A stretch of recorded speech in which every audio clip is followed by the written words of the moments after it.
Eto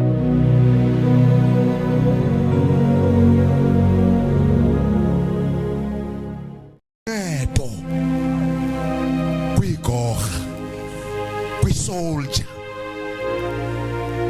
This is God ekhuluma kumprofeti ukuthi nawe umprofeti ungaxakeki ukuthi ngenzeni. This is what I have done.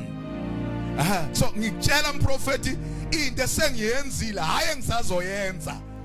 Uthi this is what has happened. He said I have given. Oh my God, I love the statement. I have given a help to a warrior. I have selected him from the common people or from the common family.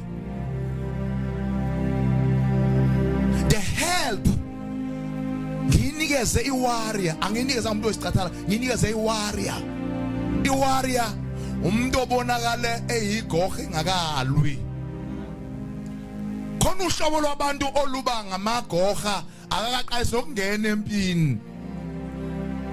Wazana nempi engakadibani nempi.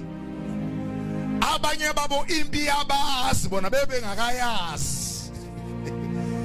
Uyayizwa manje lento.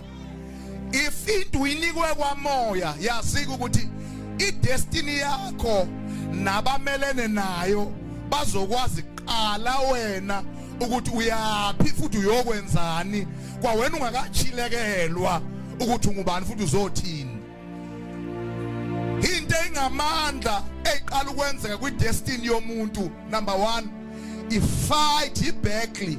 That's why I have given a help to a warrior. Why should God amnikeze uncedo? Umnikeze uncedo ngoba he is a warrior, meaning khona izimpi eyizovela kuye.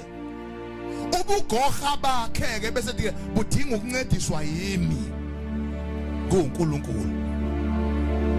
Oh hallelujah. Oh hallelujah. This time when God esho kanje wabe eqinisekisa statements akhe a point to David, eyisho lento ku David ethi ngimthathe from we common family. Common family means abantu bebe ordinary, abantu bebe ngenamandla, abantu bebe ngekho abebengeke baqhwatshelwe izandla. Kubona naseyilalini khona nje umuzi lo ongadumanga nganto, ongabalekanga nganto kunalokho mhlambe kungaze kwenziwe ijoke ukuthi makuthiwa ufuna ukukhomba abantu abahlupheka mhlawumbe ungaba number 1 ke listini lo muso njalo. So common family umuzi nje wawukade unjalo ebese ethi kuNkulunkulu nginikeze uncedo lwami kuleyo family njalo, kuleyo family njalo nginikeze uncedo. Abantu abangabalwanga kubantu abakhona bebekhona kuthi makuthethwe elalini ayimention ifamily yakho ngoba ayinanto engayenza ekuhlaleni. Now when God ebuka ifamily yakho iphansi ngalolo hlobo ebese no ngiyinikeze uncedo okushuthi lapho khona ubungabalwanga khona ngalolu uncedo engikunika lona sewuzoqala waziwe ukuthi ukhona. And now ukwaziwa kwakho uzofika udluli level yabaziwayo. Awusezuhlala phela kwi level yabo